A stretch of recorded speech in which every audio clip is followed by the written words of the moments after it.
Humanity has something of an obsession with big eaters. Whether it's hot dog eating contests or massive internet mukbangs, watching someone shovel down an insane amount of food can be as entertaining as it is gross. But have you ever heard of a man who ate corks, cats, and even people? It may just sound like a dark urban legend, but this guy was real. There are hundreds of reports and stories surrounding this guy, each of which sounds stranger than the last. From his disgusting diet to his work as a spy, get your napkins ready as we tuck into the story of Tarrare, the man who ate everything.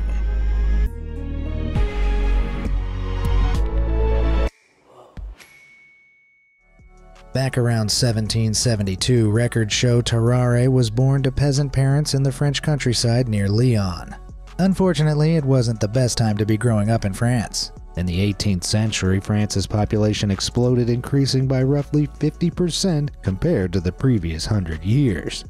But while the amount of people increased, a series of poor harvests meant the food supply did not. A mix of mass hunger and anger resulted in a political uprising, and the French Revolution, starting in 1789, eventually led to the abolishment of the monarchy in favor of a new French Republic. But while the impoverished conditions of late 18th century France would have been tough for all French peasants of the time, for Tarrare it was a full-blown catastrophe. You see, even as a teenager, this guy already had a reputation of being able to eat his way through anything. It's said that even at this young age, he could eat a quarter of a cow's worth of beef in a single day. For reference, a standard cow produces around 440 pounds of meat, which means he was capable of munching down a whopping 110 pounds of beef, which was the same amount he supposedly weighed. Sounds like a lot, right?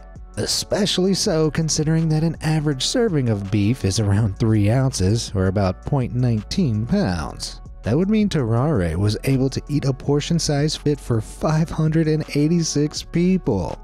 All of a sudden, I feel a lot better about ordering back-to-back takeouts. Now, obviously, this may have been something of an exaggeration, but you get the idea. The kid could eat. Coming from a poor family, Tarrare's parents unsurprisingly struggled to keep up with their son's appetite. Eventually, they kicked him out, forcing the teen to find a way to manage his appetite on his own, and that's exactly what he did. Initially, he took to begging and stealing around the streets of Lyon until he crossed paths with a traveling charlatan who quickly recognized that Tarrare could provide him with one heck of a payday. You see, the charlatan needed someone to entertain and distract a crowd.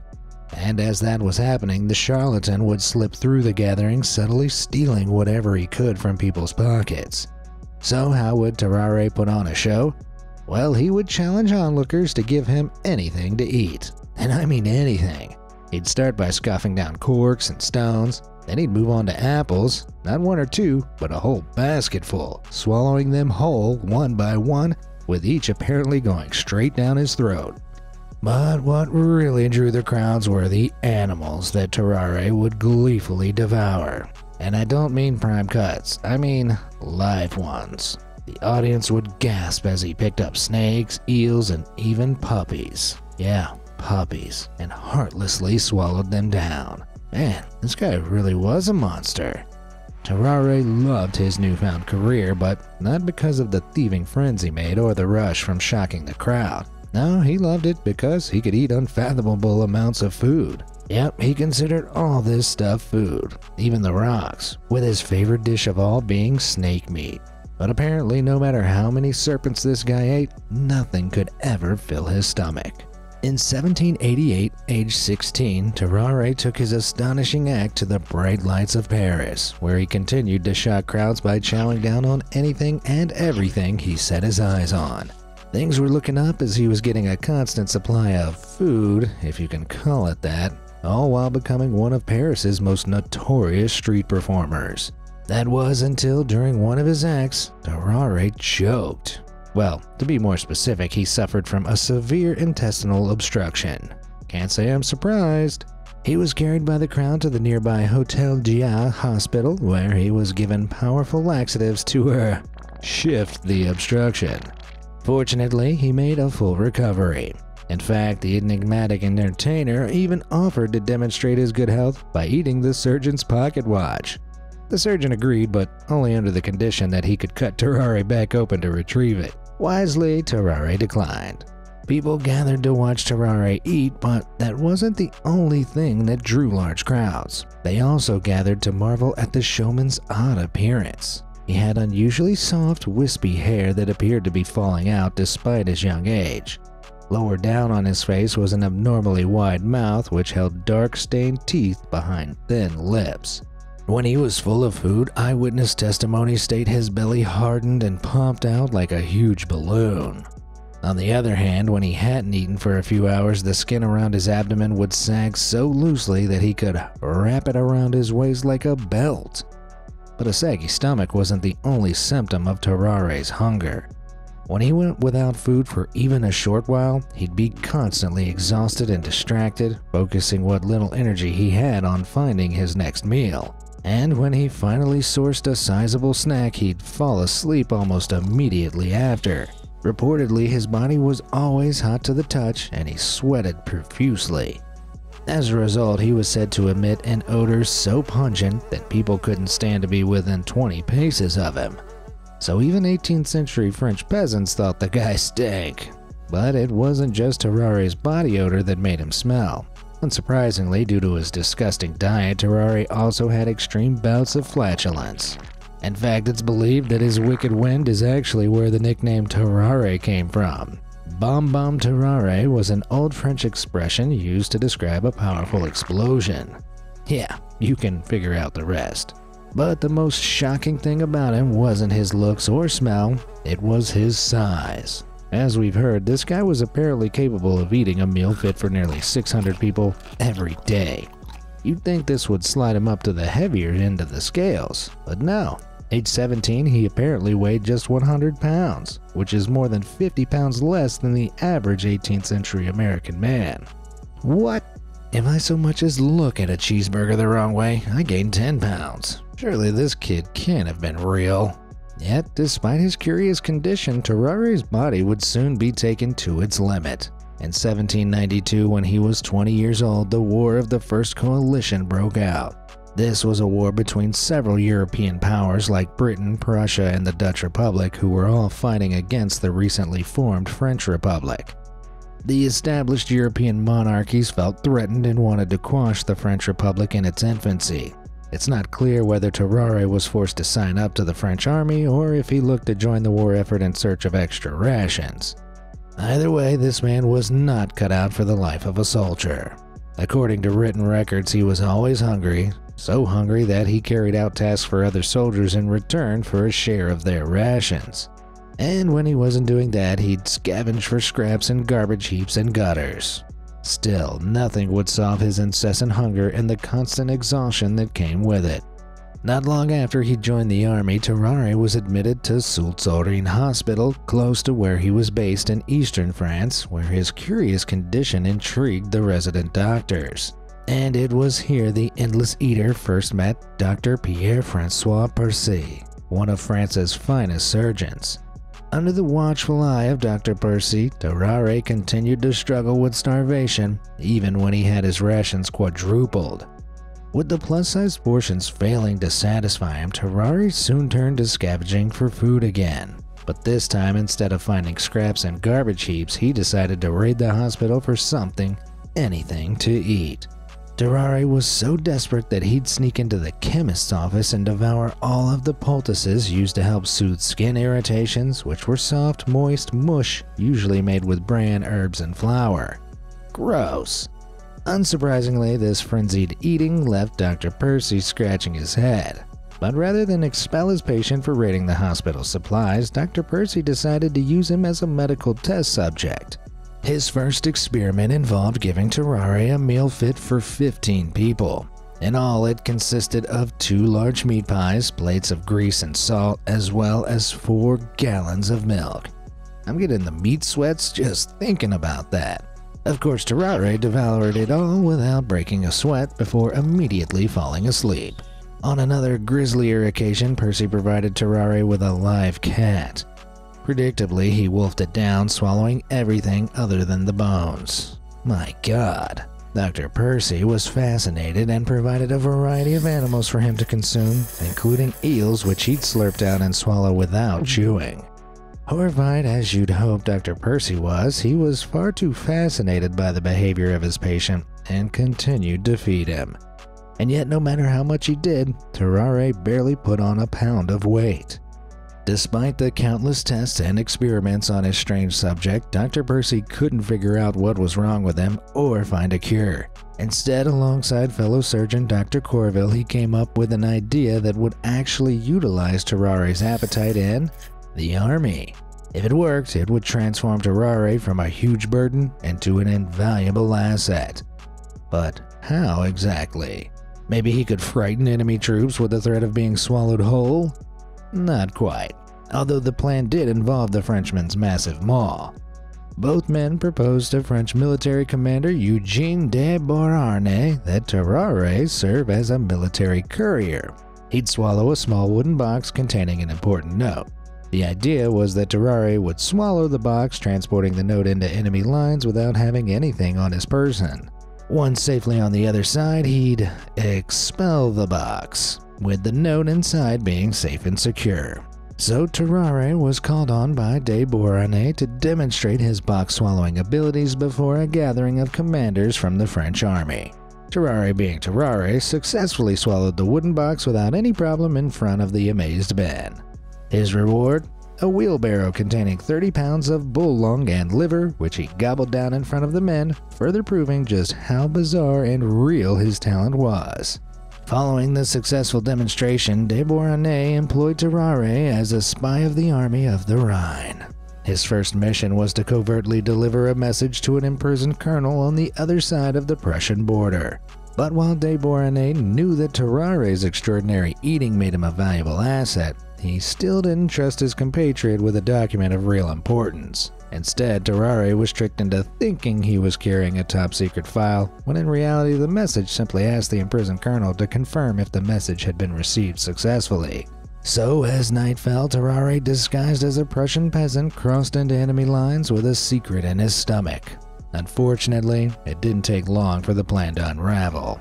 Whether it was his unbearable stench, wickedly wide mouth, or deplorable habit of eating any garbage he could get his hands on, the Frenchman didn't exactly blend in. And to make matters worse, Tarrare couldn't speak a word of German, Prussia's common language, so not exactly the James Bond of the 18th century.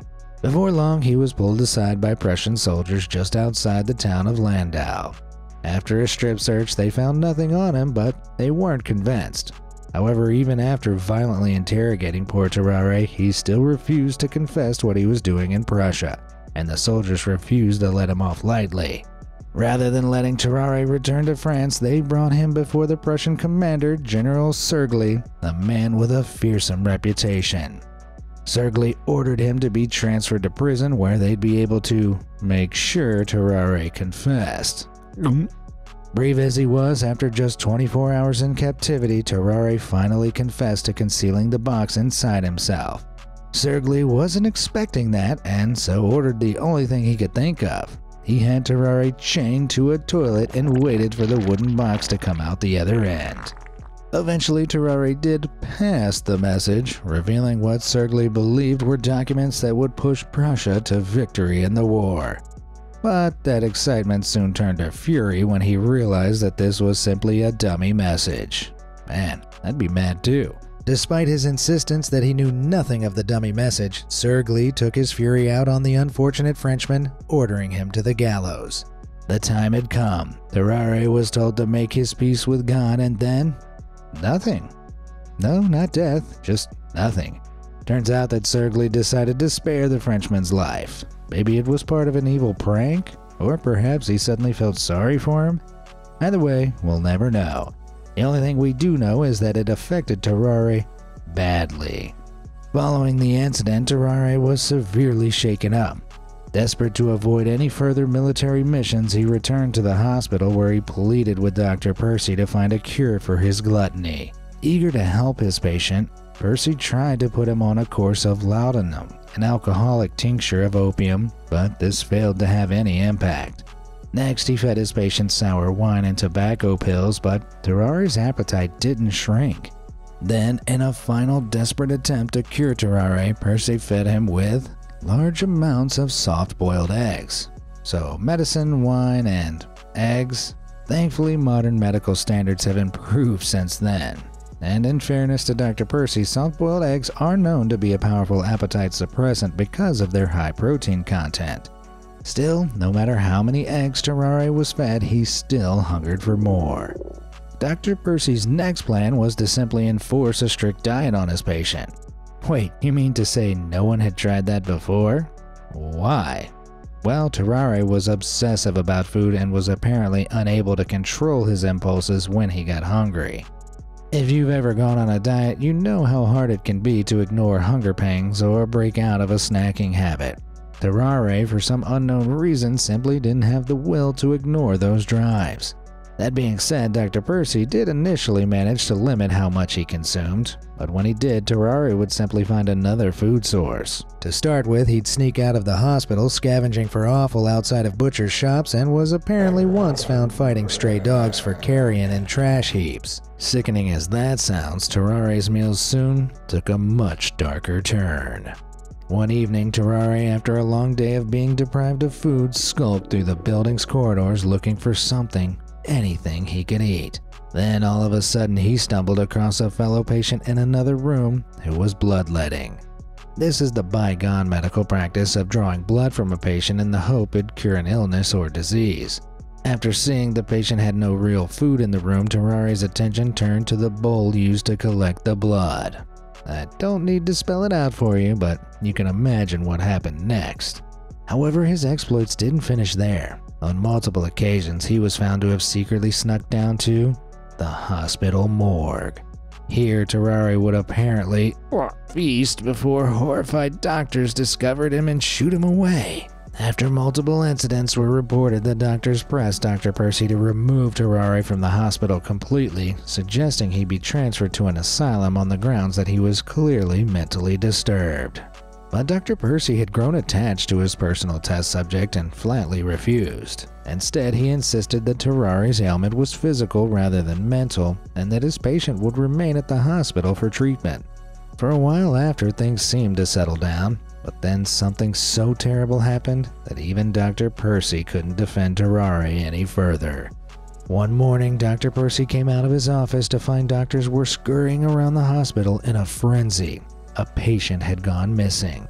You may think that's pretty normal. After all, Tarrare himself went missing from the hospital from time to time when he got hungry.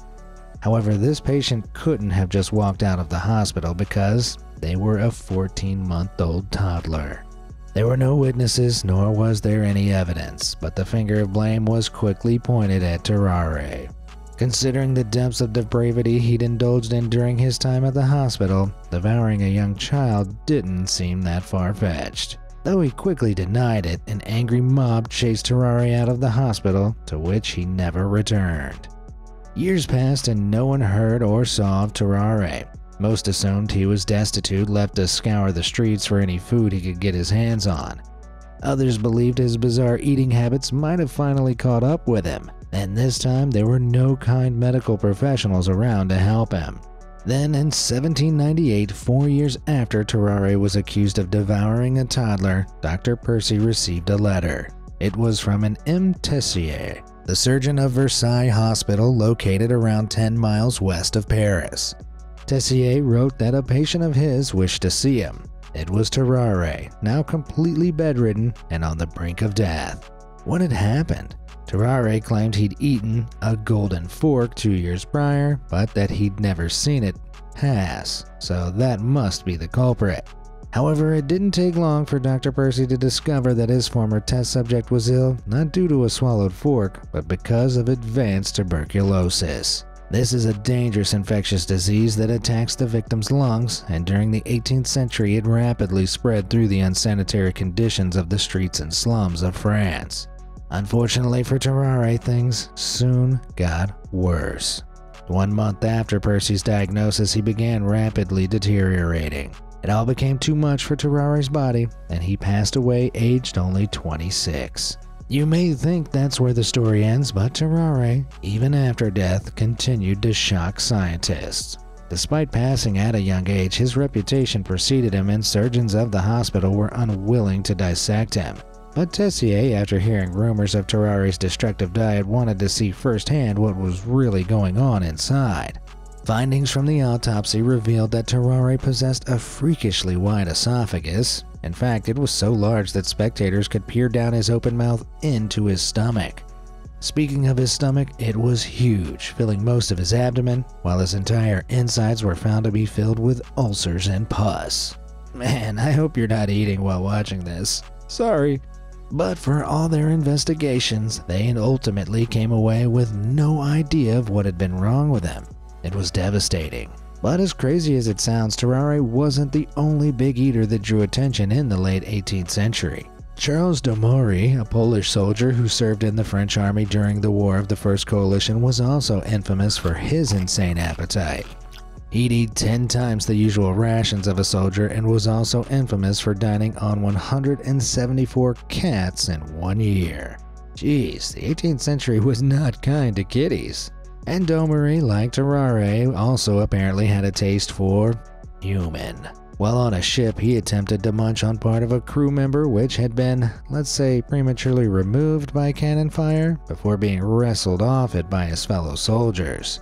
While both men living during the same period when Europe was suffering from bad harvest and verged on famine, it's likely that they suffered from malnutrition, driving Domary and Tarrare to consume colossal amounts. But the vast majority of people here were also malnourished during this time, and there aren't accounts of them resorting to eating tons of rocks, corks, or cats.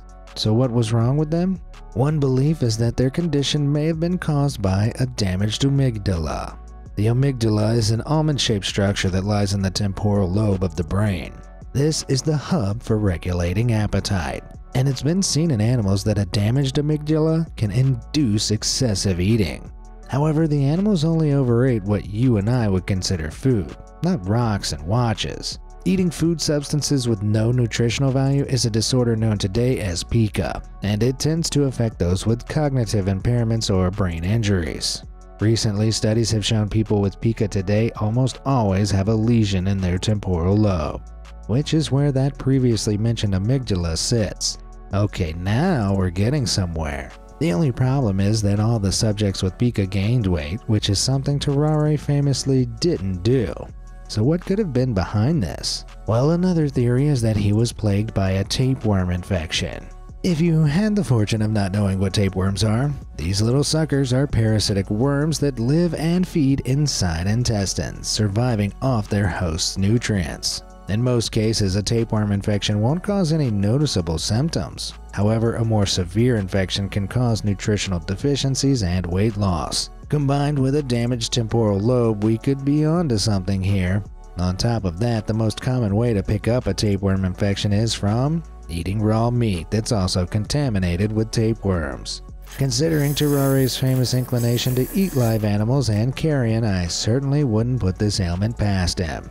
But that's just one theory. Another more accepted theory is that Tarrare might have had a condition known as hyperthyroidism. This occurs when the butterfly-shaped thyroid gland found at the front of the neck becomes overactive, making and releasing too much thyroid hormone. This speeds up the metabolic rate, meaning the body burns lots of energy, even during rest, which would explain why he was always hot to the touch. As a result, someone suffering from hyperthyroidism will constantly need to eat to replenish lost energy, while the high metabolism rate means they fail to gain weight. That would also explain Tarrare's constant tiredness. If that wasn't compelling enough, sufferers of this condition are also known to have thin hair, just like Tarrare did.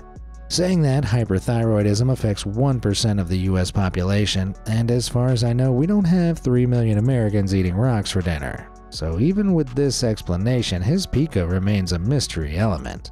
So why was Tarrare's case so severe? Well, it seems likely that the food fanatic would have been troubled by a range of factors. The lack of nutritional food, a supersized stomach, tapeworm infection, and a case of hyperthyroidism. And bingo! You've got yourself a man who will eat absolutely everything. The alternative explanation is that these tales have been hyped up for dramatic effect. Even that medical journal article may have emphasized certain elements to make Tarrare seem more fascinating than he really was. Fortunately, nowadays, with more advanced medical practices than wine and eggs, doctors are able to better treat patients with the strange symptoms Tarrare exhibited. We may never know for sure what rare combination of conditions led him to constantly eat, but we can say that there'll likely never be a case quite like Tarrare ever again. And if you listen closely, you can hear cat owners all around the world breathing a massive sigh of relief. What part of Tarrare's story shocked you the most? And do you have any theories of what Tarrare might have been suffering from? Let me know down in the comments below, and thanks for watching.